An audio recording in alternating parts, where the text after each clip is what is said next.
Dios los bendiga, hermanos, bienvenidos a Un Momento con Dios. Seguimos conociendo más y más de la historia de Saúl como el primer rey de Israel. Nos corresponde estudiar el capítulo 11 del primer libro de Samuel, y dice así: después subió Naas amonita y acampó contra Jabes de Galaad, y todos los de Jabes dijeron a Naas: haz alianza con nosotros y te serviremos. Y Naas amonita les respondió: con esta condición haré alianza con vosotros, que a cada uno de todos vosotros saque el ojo derecho y ponga esta afrenta sobre todo Israel. Entonces los ancianos de Jabes le dijeron: danos 7 días para que enviemos mensajeros por todo el territorio de Israel, y si no hay nadie que os defienda, saldremos a ti. Llegando los mensajeros de Gabaa de Saúl, dijeron estas palabras en oídos del pueblo, y todo el pueblo alzó su voz y lloró. Y aquí Saúl, que venía del campo tras los bueyes, y dijo Saúl: ¿qué tiene el pueblo que llora? Y le contaron las palabras de los hombres de Jabes. Y al oír Saúl estas palabras, el Espíritu de Dios vino sobre él con poder, y él encendió en ira en gran manera, y tomando un par de bueyes los cortó en trozos y los envió por todo el territorio de Israel por medio de mensajeros, diciendo: así se hará con los bueyes del que no saliere en pos de Saúl y en pos de Samuel. Y cayó el temor de Jehová sobre el pueblo, y salieron como un solo hombre, y los contó en Besec, y fueron los hijos de Israel 300,000, y 30,000 los hombres de Judá. Y respondieron a los mensajeros que habían venido: así diréis a los de Jabes de Galaad: mañana al calentar el sol seréis librados. Y vinieron los mensajeros y lo anunciaron a los de Jabes, los cuales se alegraron.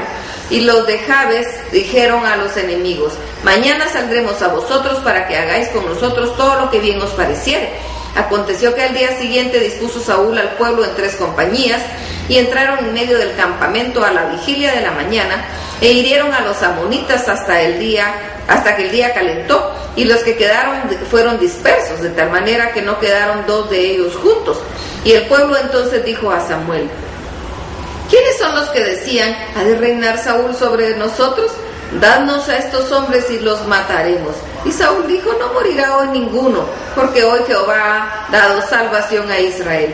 Mas Samuel dijo al pueblo: venid, vamos a Gilgal para que renovemos ahí el reino.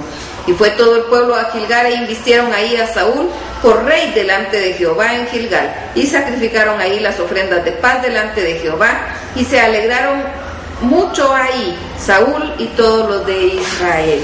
Bien, Dios da una victoria al pueblo a través de Saúl.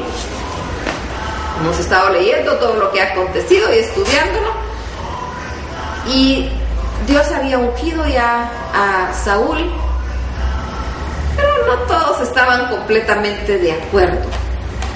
Entonces se da esta situación tremenda con los amonitas, que estaban amenazando a los de Jabes. Y me encanta porque dice la palabra en el verso 6: al oír Saúl estas palabras, el Espíritu de Dios vino sobre él con poder, y él se encendió en ira en gran manera. Él no actuó solo, fue el Espíritu de Dios que estaba con él, y por eso tuvo la victoria. Si nosotros actuamos solos, hasta ahí llegamos, pero si actuamos tomados de la mano de Dios y llevados por él, él nos da la victoria, porque la victoria es de él. Y nosotros sabemos que la victoria ya fue obtenida en la cruz del Calvario a través de Jesucristo. Nosotros ya no vamos a guerra así como iba el pueblo de Israel. Ya no es así. Cristo murió por nosotros y nos dio la victoria, y nos enseñó cómo la lucha nuestra contra carne ni sangre, sino contra principados y potestades de maldad, y Él dio la victoria. Así que confiemos, acerquémonos a Él confiadamente, tengamos fe, creamos y recibamos esa victoria que Él ya obtuvo a través de su muerte en la cruz del Calvario, para darnos vida y vida en abundancia.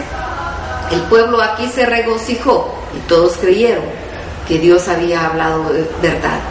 Muchas veces no creemos cuando Dios habla, muchas veces entran dudas en nuestro corazón, pero Dios actúa y nos da la victoria. Así que creamos, confiemos, esperemos. Tenemos que esperar en Dios. Algunas veces nosotros queremos que todo sea rápido y a nuestra velocidad. Es en el tiempo de Dios. Dios sabe cuándo. Hay muchos que dicen por ahí, es que Dios tarda pero no olvida. Eso no es cierto. Dios no tarda. Él llega cuando debe llegar. Y por supuesto, no olvida porque no es hombre para que se le olviden las cosas. Él es Dios. Él es Dios. Y no hay en Él problema. No hay en Él la situación que puede darse en el ser humano que tras ir pasando el tiempo la mente empieza a cambiarle y a fallarle. Con Dios no, Él no es hombre. No hay una degeneración en Él, solo en el ser humano. Pero Dios nos regenera. Ahí viene la regeneración de parte de Dios.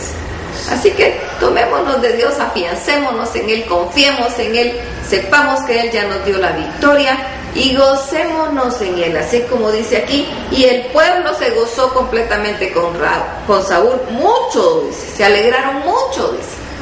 Alegrémonos también nosotros, porque Dios ya nos dio la victoria. De repente todavía nos falta verla, de repente todavía nos falta que se alinee lo material con lo espiritual, pero la victoria ya fue dada. Así que gocémonos y alegrémonos, porque Él dio la victoria.